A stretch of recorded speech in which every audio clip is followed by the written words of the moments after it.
Audio Jungle.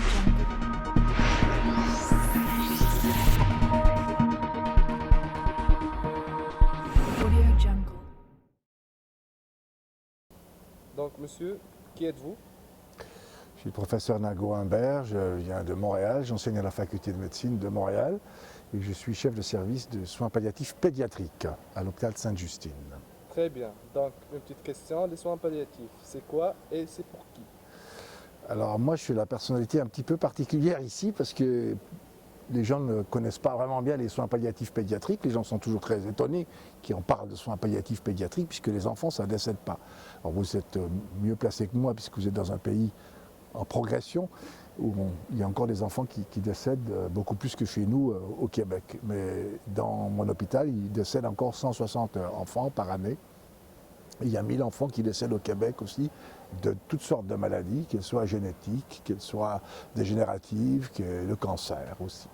Très bien. Donc, si vous pouvez nous dire en quelques mots l'intérêt général des soins palliatifs.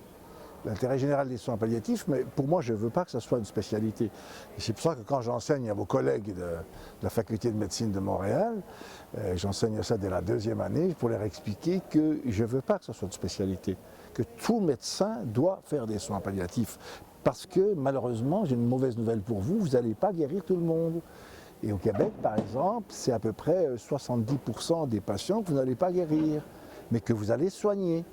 Et pour les soigner, ça peut s'appeler des soins palliatifs ou pas, votre patient décède ou pas, c'est s'occuper du confort du patient, de la douleur d'abord, soigner la douleur, et de tous les autres symptômes associés qui vont à ce que, quand on n'est pas confortable à cause d'une maladie. Donc c'est votre base de travail, de soigner la symptomatologie de ces patients. Après ça, on peut appeler ça des soins palliatifs quand les patients vont décéder. Mais la définition, par exemple, des soins palliatifs pédiatriques, c'est tout enfant atteint d'une maladie potentiellement mortelle a le droit d'avoir des soins palliatifs, devrait avoir des soins palliatifs. Très bien. Et donc, la dernière question. Quand je vous dis la Tunisie, vous me direz quoi? La Tunisie, pour moi, c'est très particulier. J'y suis venu il y a très longtemps, il y a plus de 40 ans. J'y suis revenu il y a 20 ans. J'avais votre âge quand je suis venu avec une vieille 2 chevaux que je traversais la Tunisie. C'est une autre Tunisie que maintenant.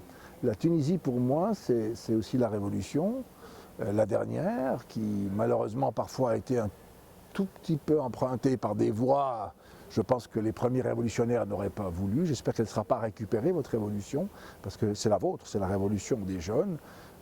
Et je pense que c'est un des pays du Maghreb qui réussit pour le mieux, grâce à sa société civile, à être une démocratie, comme on les aime chez nous.